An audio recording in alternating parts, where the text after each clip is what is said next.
There is a current trend going on that everybody should be eating more protein rich foods. Whether you are trying to lose weight or trying to reduce inflammation or you are just trying to be healthy, people are told that you should eat more protein. Well, protein is really good for our body, but what most people don't know is that eating the wrong kinds of protein can actually harm your body and also increase your inflammation levels. So in today's video, I'm going to share with you the worst kind of proteins, which to my shock, 70 to 80% of my patients were consuming on the regular basis, thinking that they were actually helpful for their health. But in fact, those were the exact reasons they were not able to reach their health goals. So the top worst protein on this list is processed whey protein isolate. Hi, I'm Dr. Anshul Gupta, a former Cleveland Clinic functional medicine physician from US.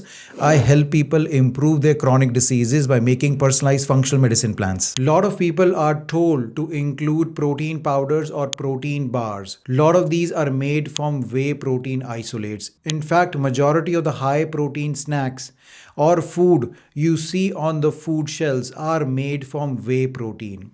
Well, why is whey protein so bad for you? The reason being, new research shows whey protein can lead to insulin spike. Why insulin spike is so important? Because it leads to increased inflammation in your body as well as causes fat gain. A 2025 study showed that when people ate white bread, they had an insulin spike of 87%. And interestingly, certain kinds of whey isolate got an insulin spike of 137%. So that was staggering, very high insulin spike. Another 2025 systemic review study showed that adults who consumed whey protein powder did gain some muscle, but ultimately it was shown that their fasting insulin levels were high as well as their HOMA index, which is an index that measures insulin resistance, was also abnormal in those people. Now, whey protein is not only the worst kind of protein. The second on the list over here is ultra processed meats. People who are eating sausages,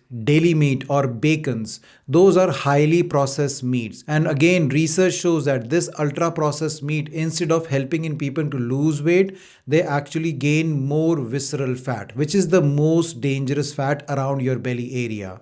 Plus, these processed meats has been linked to several cancers. So that's the second worst kind of protein that you can consume. Third worst kind of protein comes with certain kinds of protein bars, protein powders, specifically ones which are made from soy isolate or whey containing powders. And now in the end, specifically people who are vegan and vegetarian, I want to create a caution over here, specifically about legumes and lentils that people are consuming. If they are not cooked properly, these particular foods can also sabotage your health journey. So now the next question for most people is that then what is the best protein source for us? So let me share with you the best protein sources. So let's start with people who are vegan or vegetarian, because they always struggle with getting enough quantity of protein in their diet. So the best sources of protein over here will be seeds. Specifically, pumpkin seeds and hemp seeds are very high in protein content.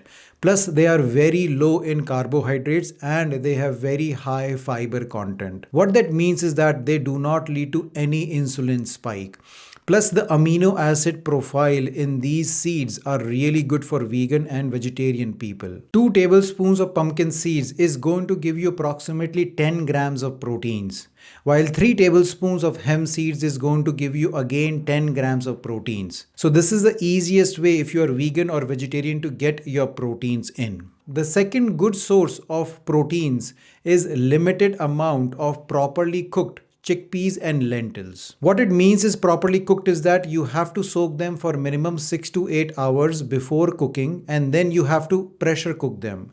The reason being they are high in lectins, which can cause some bloating in some people. And plus, I will recommend only 1 serving a day of these lentils or chickpeas because they do have high amount of carbs. So specifically if you're trying to lose weight, this high amount of carbs might not help you in losing weight. And the third source of protein can be quinoa. Quinoa, out of all the grains, have the highest amount of protein, has low glycemic index because it is high in fiber. So again, one serving of quinoa, which is 1 cup a day, will again give you approximately another 8 to 9 grams of protein. So that way that can be another protein source with your meals. And then if you are using a protein powder or a protein bar, make sure it is made by either pea protein or rice protein or chia seed protein only. So these are the best sources of proteins for you if you are vegan or vegetarian. Now, if you are eating animal products, the best source of protein for you will be either fish or chicken, but make sure none of these things are fried. And then comes pasture raised eggs. Again, they are very good source of protein. And the last will come is the organic grass fed meats.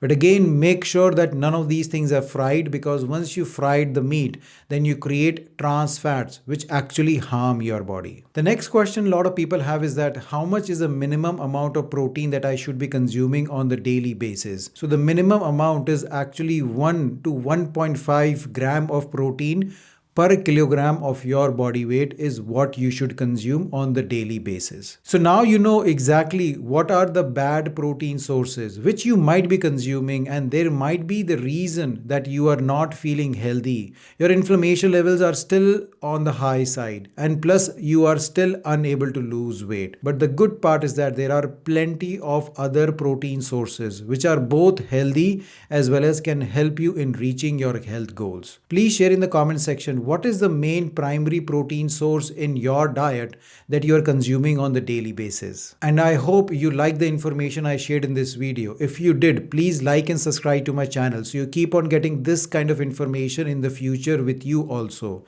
As well as share this with others who might benefit from this information. Until next time, take care. Bye-bye.